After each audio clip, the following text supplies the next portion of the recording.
সন্ধেবেলা টিফিন খাওয়ার জন্য কি বানাবে ভাবছো? চলো প্যাটিস বানিয়ে নিই, অতি সহজেই প্যাটিস বানিয়ে নিই। তোমার এই যে কড়াইতে তেল বসিয়ে দিয়েছি, তেল দিয়ে দিয়েছি। এবার পেঁয়াজটা দিয়ে দিলাম। এই যে সব কটা পেঁয়াজ কুচিয়ে রেখেছিলাম দিয়ে দিলাম। এবার নাড়াচাড়া করে ওইটাকে পেঁয়াজটাকে একটু নরম করে নেব। ঠিক আছে, এই যে নরম করে নিচ্ছি। এবার রসুন থেঁতো আর আদা থেঁতো দিয়েছি, আর এই যে লঙ্কা দিয়ে দিলাম। সব দিয়ে আবার নাড়াচাড়া করছি, ওইটাকে মিশিয়ে দিচ্ছি ভালো করে। পেঁয়াজটা কিন্তু একেবারেই গলিয়ে দিইনি। এই যে দেখো, নেড়ে মিশিয়ে নিচ্ছি ভালো, একটু গন্ধটা কাটিয়ে দিচ্ছি আদা আর রসুনের কাঁচা গন্ধটা। লবণ দিয়ে দিলাম, লবণটা যে যার জিনিস অনুযায়ী স্বাদ মাপে দেবে। আর এই যে হলুদ দিয়ে দিলাম, হলুদ আর আবার নেড়ে এই যে জিরে গুঁড়ো অল্প অল্প একটু জিরে গুঁড়ো দিলাম।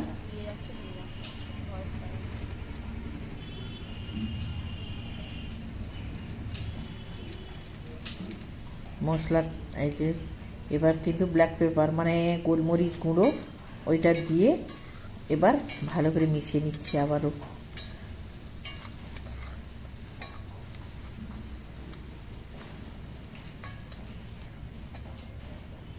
এই যে চিকেনগুলো ছোট ছোট কেটে ম্যারিনেট করে রেখেছিলাম, ওইটা এবার ওইতে দিয়েই কষাচ্ছি। এই দেখো, মশলাগুলো কিন্তু পেঁয়াজ আদা রসুন কিন্তু একেবারে গলিয়ে দিইনি। এই যে এইভাবেই কষাচ্ছি। এবারে নাড়াচাড়া করে ভালোভাবে সেদ্ধ হওয়ার জন্য ঢাকাটা আমি দিয়ে দিলাম। ঢাকাটাও হয়ে গেছে সেদ্ধ। ঢাকা খুলে এই যে আবার নেড়ে দিচ্ছি সুন্দর করে। এই দেখো কতটা সুন্দর হয়েছে, সেদ্ধ হয়ে গেছে মাংস। আর দেখেছো চিকেনটা কিন্তু একেবারে খুব খুব ছোট নয়, মোটামুটি একটু বড়। এই যে ধনে পাতা দিয়ে দিলাম। এবার যে নাড়াচাড়া করছি, ধনে পাতা না থাকলেও কোনো অসুবিধা নেই, আছে যখন আমি দিয়ে দিয়েছি। ঠিক আছে, না হলে না দিলেও কোনো অসুবিধা নেই। সব কটা ধনে পাতা দিয়ে কেটে ধুয়ে রেখেছিলাম,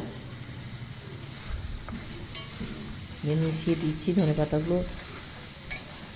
ধনে পাতাটা আমার খুবই ভালো লাগে, যে কোনো তরকারিতে দিলে সেন্ট হয়। এই জন্য ধনে পাতাটা যখন পাওয়া যায় আমি একটু তরকারি বা বিভিন্ন রেসিপিতে দিই, যেগুলোতে দেওয়া যেতে পারে। এই দেখো, তারপর হয়ে গেছে তৈরি, নামিয়ে নিয়েছি। তবে একটা কথা বলি, যেটা একটু সয়া সস দিয়েছি। ঠিক আছে, ওইটা হয়তো দেখাতে মনে নেই, কিন্তু এটা সয়া সস একটু দিয়েছি। নামিয়ে নিয়েছি। চলো এবার ময়দাটা মেখে নিই। তার আগে এই যে দেখো, সাদা তেলে আমি কর্নফ্লাওয়ার, এই যে কর্নফ্লাওয়ার পাউডারটা ওইটা একটু মাখিয়ে রেখে দেব। এই যে কর্নফ্লাওয়ার ওইটা একটু মাখিয়ে রেখে দেব।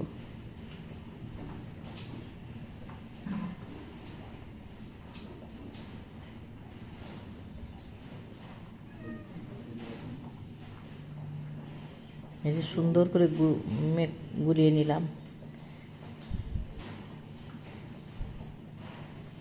গুলিয়ে নিলাম। রাশটাও রাখলাম, ওইটা লাগবে। তারপর ময়দাটা নিয়ে নিয়েছি। এবার ওতে একটু সামান্য সাদা তেল দিয়ে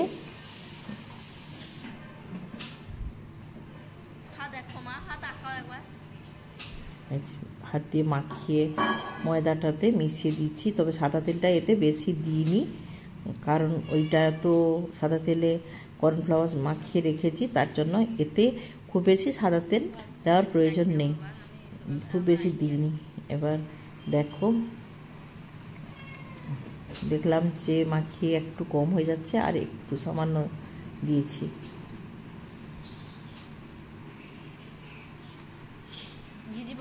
ভালো করে মিশিয়ে মাখিয়ে নিতে হবে। এই যে মাখিয়ে নিচ্ছি।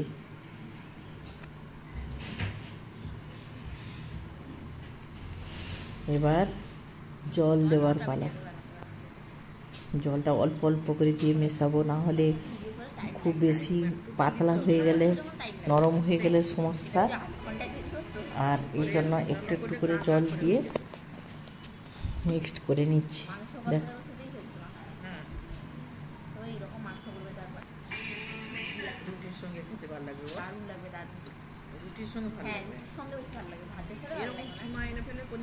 কম কম করে জল দিই, না হলে আমি এমনিতেই একটু জল বেশি দিয়ে দিই, তার জন্য আমি কিন্তু অল্প অল্প করেই দিচ্ছি।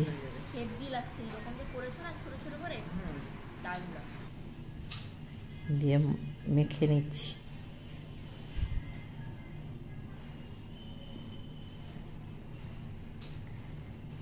দিয়ে ডোটা কীরকমভাবে কতটা নরম করা হয় তোমাদের দেখাচ্ছি। দেখো এই যে মেখে, আর জল লাগবে না, এবার আর জল লাগবে না।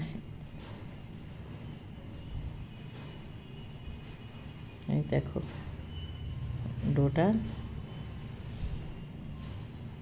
কতটা যে এইভাবে নরম।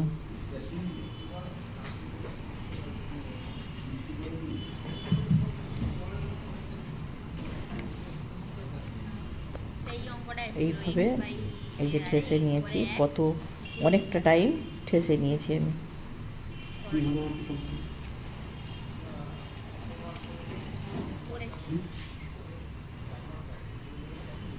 তারপর এবার লেচি করে কিভাবে করি দেখো, একটু কেটে নিয়েছি ওইটা থেকে, দিয়ে লেচিটা করে নিচ্ছি। কিভাবে প্যাটিসের আকারটা দেওয়া হয় সেটা এবার দেখো। এবার আমি কিন্তু বেলবো।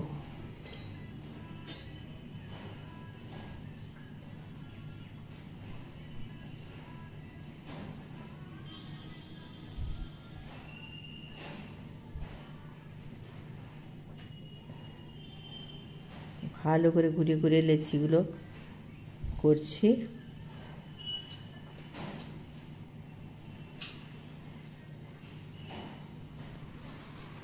দেখো একটু ময়দা দিয়ে দিলাম, তারপর এটা বেলছি।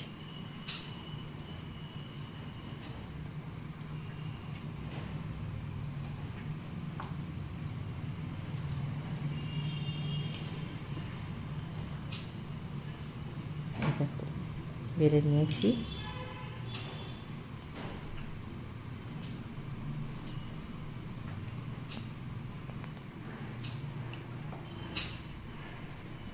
দেখো এত বড় করে বেলেছি। এবার ওই যে কর্নফ্লাওয়ার সাদা তেলে গুলিয়ে রেখেছিলাম ব্রাশ দিয়ে, এতে একটু সামান্য ব্রাশ করে দিলাম। দেখো ওই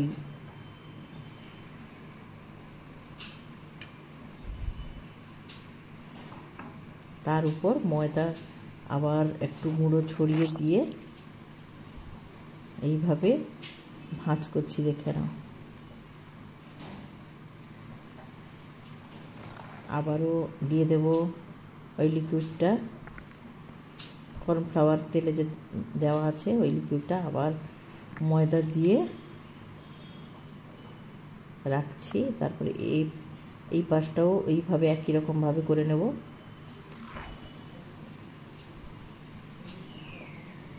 এবার এইভাবে ফোল্ড করে তারপর এইভাবে কিন্তু গুছিয়ে নিচ্ছি। দেখো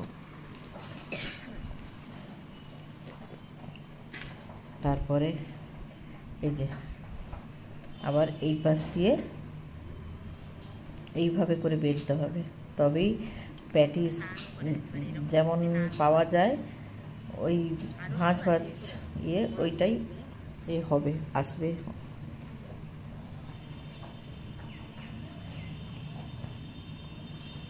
এই দেখো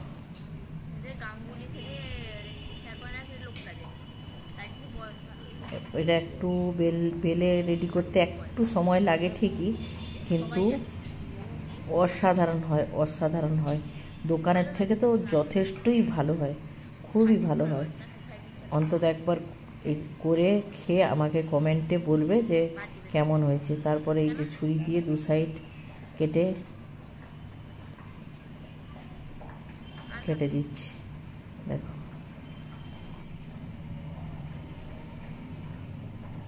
তারপর ওই যে দেখো পুরটা কত সুন্দর হয়েছে, চিকেনের যে পুরটা, এই দেখো ওইটা দিয়ে দিচ্ছি এবার। এই দেখো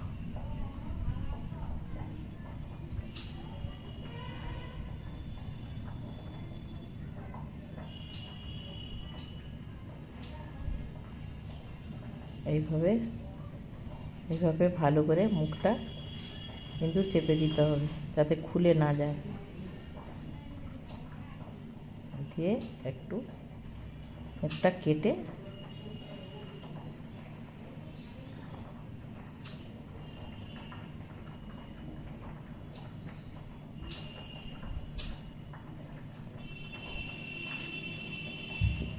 এইভাবে শেপটা করে নিলাম পেটিসের।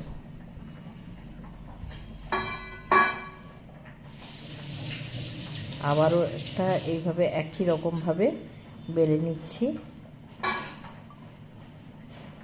একইভাবে সেম ওইটার মতোই কিন্তু আমি বেলে রেডি করে নিচ্ছি।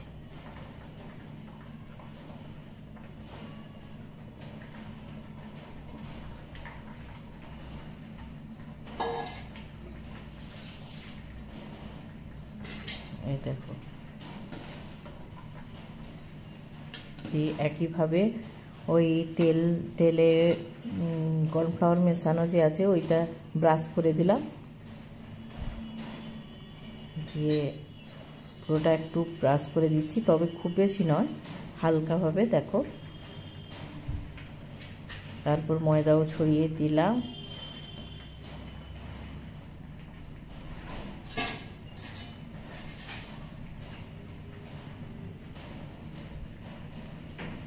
তারপর একটা ভাঁজ, এই যে একটা ছোট্ট করে ভাঁজ করছি, তার উপর আবার তেল দিয়ে দিয়েছি, ময়দাও গুঁড়ো দিয়ে দিলাম, এ সাইডটাও ওই রকম করে দিয়ে দেব।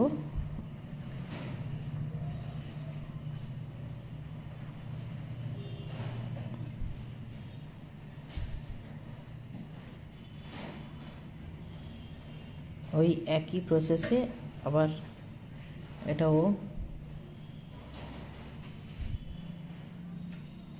আস্তে আস্তে করে রোল মতো করে নিচ্ছি, দেখো।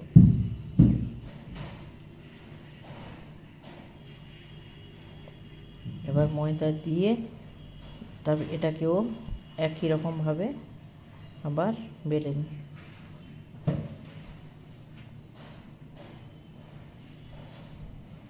এটা একটু এই দিকটা বেরিয়ে আছে, কিন্তু সেটা নিয়ে কথা নেই, যেহেতু ছুরি দিয়ে সাইজ করে কাটবো অতএব অসুবিধা নেই।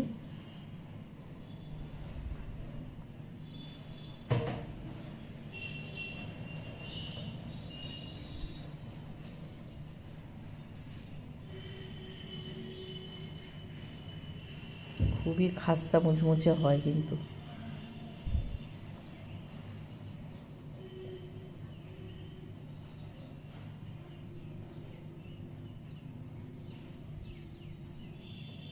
এই দেখো কেটে দিলাম,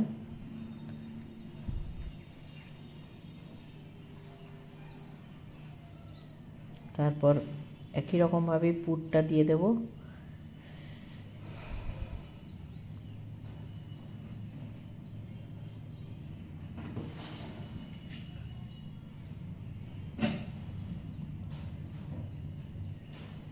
আর পুরটা তো টেস্টি হয়, আর এটা খাস্তা হয়, সব মিলেমিশে কিন্তু সুন্দর হয়।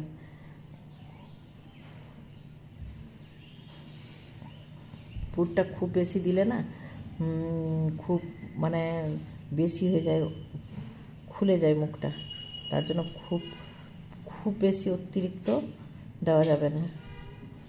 মোটামুটি মেজারমেন্টে একটা দেওয়া যাবে, যতটা দেওয়া যেতে পারে মুখ, তারপরে মুখটা চাপা যেতে পারে সেই রকমই দিতে হবে।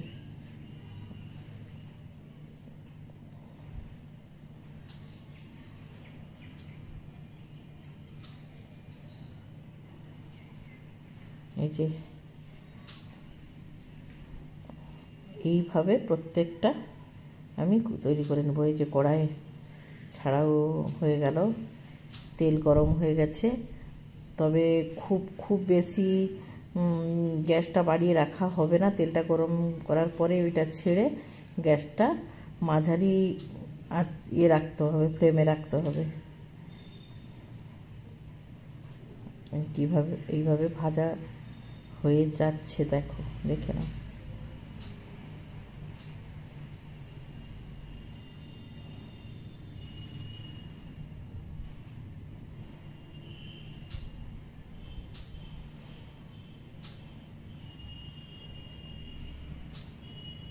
হয়ে গেছে, এবার এই যে উঠিয়ে নিচ্ছি।